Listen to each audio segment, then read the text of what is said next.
માંડવી દરવાજાની કામગીરી 4,96,00,000ના ખર્ચે શરૂ થશે। વડોદરા મહાનગરપાલિકાની સ્થાયી સમિતિની બેઠક આજરોજ મળી હતી, જેમાં ચર્ચાના અંતે તમામ 22 કામોને મંજૂરી આપવામાં આવી છે। દર અઠવાડિયે વિકાસલક્ષી કામો અંગે મળતી આ બેઠકમાં આ વખતે 22 કામોની દરખાસ્ત કમિશનર દ્વારા મૂકવામાં આવી હતી, જેમાં રોડ પ્રોજેક્ટ શાખા, જમીન મિલકત શાખા, ટાઉન ડેવલપમેન્ટ શાખા, ડ્રેનેજ પ્રોજેક્ટ શાખા, ડ્રેનેજ વરસાદી ગટર પ્રોજેક્ટ શાખા, પાણી પુરવઠા શાખા, હેરિટેજ સેલ જેવા મહત્વના શહેરના વિકાસલક્ષી કામો મૂકવામાં આવ્યા હતા, જેમાં વડોદરા શહેરના ઐતિહાસિક માંડવી દરવાજાને રિસ્ટોરેશન અને રિનોવેશન કામને મંજૂરી આપવામાં આવી છે। જે કામગીરી થઈ છે એમાં પાંજરાપોળથી વિશ્વામિત્રી નદી સુધી 5 કિલોમીટરની કામગીરી 31 કરોડના ખર્ચે કરવામાં આવી છે। ફેઝ 2માં પાંજરાપોળથી આજવા ચોકડી સુધી 15.94 કરોડના ખર્ચે કામગીરી કરવામાં આવી છે 1.33 કિલોમીટરમાં। આજવા ચોકડીથી L&T કલવર્ટ સુધીનું કામ 2 કિલોમીટરનું 19.15 કરોડમાં કરવામાં આવ્યું છે અને L&T કલવર્ટથી વાઘોડિયા ચોકડી સુધીનું કામ પણ કરવામાં આવ્યું છે। સાથે વાઘોડિયા ચોકડીથી સિદ્ધેશ્વર હાર્બર અને સિદ્ધેશ્વર હાર્બરથી જાંબુ નદી સુધીના કામ આવનારા ફેઝમાં લેવામાં આવશે। ટોટલ 141.33 કરોડના ખર્ચે જે હાઈવેને સમાંતર સિટી બાજુની જે ચેનલ છે એ બનાવવાનું કામગીરી આયોજન હેઠળ લીધેલી છે। પાણી પુરવઠા વિભાગ દ્વારા પાણી વિતરણ કરવા માટે ટેન્કરોનો ઇજારો છે પ્રતિ ફેરા 4000 લીટરના 310 રૂપિયા પ્રમાણે 3.5 કરોડની મર્યાદામાં ઇજારાને મંજૂરી આપવામાં આવી છે। વડોદરા શહેરમાં આવેલા જે ટ્યુબવેલો છે અને વડોદરા મહાનગરપાલિકાની હદમાં સમાવેશ ગામોના ટ્યુબવેલો અને મહાનગરપાલિકાના અતિથિગૃહો તથા અન્ય બિલ્ડિંગોના ટ્યુબવેલો અને સબમર્સિબલ પંપની રિપેરિંગની કામગીરી 0.5% ઓછા મુજબ 18 લાખની મર્યાદામાં મંજૂરી આપવામાં આવી છે। વડોદરા મહાનગરપાલિકાના શહેર તથા શહેરની બહારના સ્ત્રોતોની જે MS, HS અને CI ફીડર લાઇન છે એનો વાર્ષિક મેન્ટેનન્સનો ઇજારો 1 કરોડની મર્યાદામાં 5% વધુ પ્રમાણે મંજૂર કરવામાં આવ્યો છે। ઇલેક્ટ્રિક મિકેનિકલ સુવેજ શાખા દ્વારા સદરબાગ સુવેજ પમ્પિંગ સ્ટેશનનું O&M 5.20% ઓછા મુજબ, મુજ મોડા સુવેજ પમ્પિંગનું સ્ટેશન 10.19% મુજબ અને બકરાવાડી પમ્પિંગ સ્ટેશનનું O&M 9.51% મુજબ 3 વર્ષ માટે કરવામાં આવ્યું છે। કામને મંજૂરી આપવામાં આવી છે। વડોદરા શહેરનો જે ઐતિહાસિક દરવાજો છે, માંડવીનો દરવાજો છે, એ કામગીરી ને મંજૂર કરવામાં આવી છે અને 18% વધુ મુજબ 4.96 કરોડના ખર્ચે કામગીરી કરવામાં આવે છે। એનો જે ડિફેક્ટ લાયબિલિટી પીરિયડ હતો એ 3 વર્ષના બદલે વધારીને 10 વર્ષ રાખવાનો રહેશે। સાથે સાથે રોડ એન્ડ કંટ્રોલ એટલે કે ઉંદરોનો કંટ્રોલ કરવાની જવાબદારી એજન્સીને આપવામાં આવશે। સમિતિમાં 22 દરખાસ્તો રજૂ કરવામાં આવી હતી।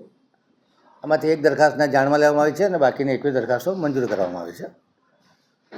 કામગીરીની વાત કરીએ તો પશ્ચિમ ઝોનમાં વાર્ષિક ઇજારાથી 5 કરોડની મર્યાદામાં કાચા પાકા રોડ કરવાનો ઇજારો હતો, જેમાં 2.5 કરોડની નાણાકીય મર્યાદા વધારવામાં આવી છે। પશ્ચિમ ઝોનમાં વાર્ષિક ઇજારાથી 75 લાખની મર્યાદામાં પથ્થર પેવિંગ અને કર્બિંગ કરવાનું કામ હતું, જે 30.28% ઓછા મુજબ 75 લાખની નાણાકીય મર્યાદા મંજૂર કરવામાં આવ્યું છે। સાથે સાથે આ ઇજારદાર પૂર્વ ઝોનમાં પણ આ જ ભાવે અને આ જ શરતોએ પૂર્વ ઝોનનો ઇજારદાર એક્સપાયર થયેલો હોય એની પાસે નવીન ઇજારો ન થાય ત્યાં સુધી કામગીરી કરવાની મંજૂરી આપવામાં આવી છે।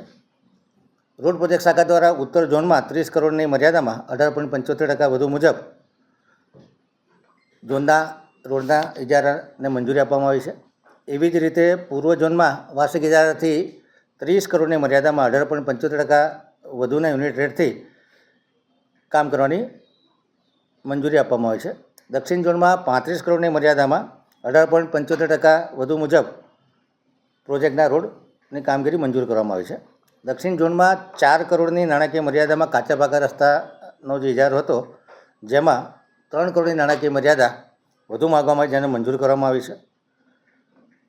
પશ્ચિમ ઝોનમાં વાર્ષિક ઇજારાથી 35 કરોડના ખર્ચે કાચા પાકા સેન્ટ્રલ ડિવાઇડર DBM-BC સિલકોટના ઇજારા હતા, જેમાં હજુ વધુ કામ હોય 20 કરોડની નાણાકીય મર્યાદા વધારે માગવામાં આવી હતી, જેને મંજૂર કરવામાં આવી છે।